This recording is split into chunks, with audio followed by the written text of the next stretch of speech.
அன்பு நேயர்களுக்கு கனிவான வணக்கம். ஓபிஎஸ்ஐ சந்தித்த தளவாய் சுந்தரம். அதிமுகவில் ஓபிஎஸ் இணைக்கப்படுகிறாரா? தமிழகத்தில் சட்டப்பேரவை கூட்டத்தொடர் நடைபெற்று வருகிறது.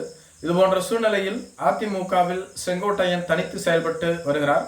அதிமுகவின் மற்ற சட்டமன்ற உறுப்பினர்கள் ஒரு அணியாக செயல்பட்டு வருகிறார்கள்.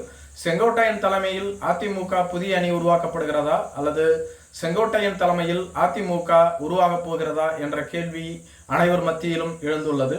இதுபோன்ற சூழ்நிலையில் நேற்று யார் அந்த தியாகி என்ற பேட்சை அணிந்து கொண்டு அதிமுகவினர் சட்டமன்றத்திற்குள் வந்து டாஸ்மாக் ஊழலை பற்றி பேச அனுமதி கோரினார்கள். சபாநாயகர் அதற்கு மறுப்பு தெரிவித்து விட்டார். இதனால் அமளியில் ஈடுபட்ட 11 அதிமுக சட்டமன்ற உறுப்பினர்களை ஒரு நாளைக்கு சஸ்பெண்ட் செய்து உத்தரவிட்டிருந்தார். அவர்கள் வெளியேற மறுத்த பின்பு அவை காவலர்களால் வெளியேற்றப்பட்டார்கள். இதனால் மற்ற அதிமுக உறுப்பினர்களும் வெளியேறினார்கள். அவர்களோடு வெளியேறிய செங்கோட்டையன் அவர்கள் மீண்டும் அவைக்கு வந்து அவை நிகழ்வுகளில் பங்கு பெற்றார். அப்பொழுது பேட்சை கழட்டி வைக்க சொல்லி அப்பாவு உத்தரவிட்டார். செங்கோட்டையனும் கழற்றி வைத்து விட்டு பேசினார். இது பற்றி OS மணியனிடம் கேட்டபோது கவன ஈர்ப்பு தீர்மானத்திற்கு பதிலளிக்க வேண்டித்தான் செங்கோட்டையன் மீண்டும் சென்றார், மற்றபடி எதுவும் இல்லை என குறிப்பிட்டிருந்தார்.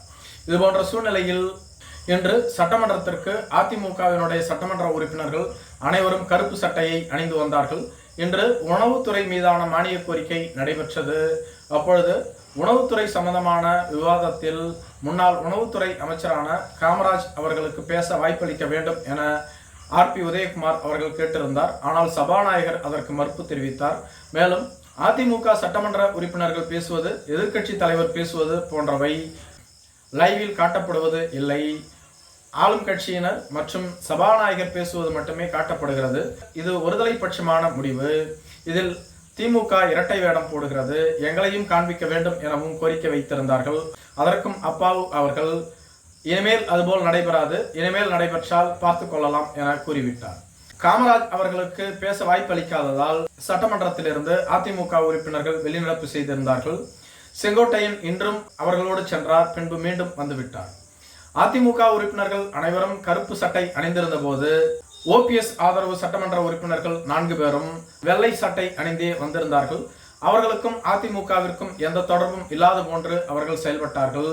அப்பொழுது அதிமுகவின் முக்கிய தலைவர்களில் ஒருவராக அறியப்படக்கூடிய தளவாய் சுந்தரம் அவர்கள் சட்டசபைக்கு வந்து OPS அவர்களோடு பேச்சுவார்த்தை நடத்தியதாக கூறப்படுகிறது. இது அனைவரையும் அதிர்ச்சிக்கும் ஆச்சரியத்திற்கும் உள்ளாக்கி உள்ளது. தளவாய் சுந்தரம் அவர்கள் எடப்பாடி பழனிசாமி அவர்களின் நம்பிக்கைக்குரிய ஒரு நபராக விளங்கி வருகிறார். சென்ற வருடம் அவர் கன்னியாகுமரி மாவட்டத்தில் RSS பேரணியை கொடி அசைத்து தொடங்கி வைத்தார் என்பதற்காக கட்சியிலிருந்து நீக்கப்பட்டிருந்தார். ஆனால் அவர் மீண்டும் சேர்த்துக் கொள்ளப்படுவார் என்பது அவருக்கும் தெரியும். எனவே சில காலத்திலேயே மீண்டும் கட்சிக்குள் இணைக்கப்பட்டு விட்டார். எடப்பாடி பழனிசாமி அவர்களின் நம்பிக்கைக்குரிய ஆதரவாளரான தளவாய் சுந்தரம் அவர்கள் OPSோடு என்ன பேசினார் என்று அனைவர் மத்தியிலும் மிகப்பெரிய கேள்வி எழுந்து வருகிறது. அதிமுகவை ஒருங்கிணைக்க வேண்டும் என மத்திய அரசு தொடர்ந்து அழுத்தம் கொடுத்து வருகிறது. ஆனால் எடப்பாடி பழனிசாமி OPS சசிகலா TTV தினகரனை மீண்டும் கட்சிக்குள் இணைக்க மாட்டேன் என தொடர்ந்து முரண்டு பிடித்து வருகிறார். அவரை பணிய வைக்கத்தான் செங்கோட்டையனை ஆயுதமாக்கி தொடர்ந்து முயற்சி செய்து வருகிறது பாரதிய ஜனதா கட்சி.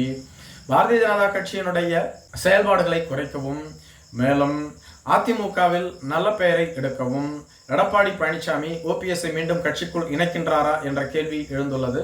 OPSஆல் மிகப்பெரிய பாதகம் எதுவும் எழுந்துவிடாது. ஏற்கனவே ஒருங்கிணைப்பாளராக OPS இருந்தார், இணை ஒருங்கிணைப்பாளராக எடப்பாடி பழனிசாமி இருந்தார். ஆனால் எடப்பாடி பழனிசாமி சொன்னதை அனைத்தையுமே OPS செய்தார். அவராக எந்த முடிவையும் எடுக்கவில்லை. ஆனால் சசிகலா TTV தினகரனை கட்சிக்குள் கொண்டு வந்தால் அவர்களுக்கென்று ஒரு சார்பு அணியை உருவாக்கி கொள்வார்கள். அதனால் பின்பு கட்சியின் தலைமையில் மிகப்பெரிய பிரச்சனை ஏற்படும். தற்பொழுதற்கு மத்திய அரசை சமாதானம் செய்வதற்காக OPSஐ மட்டும் கட்சிக்குள் இணைக்க எடப்பாடி பழனிசாமி முடிவு செய்து விட்டாரா என்ற கேள்வி எழுந்து வருகிறது. நன்றி.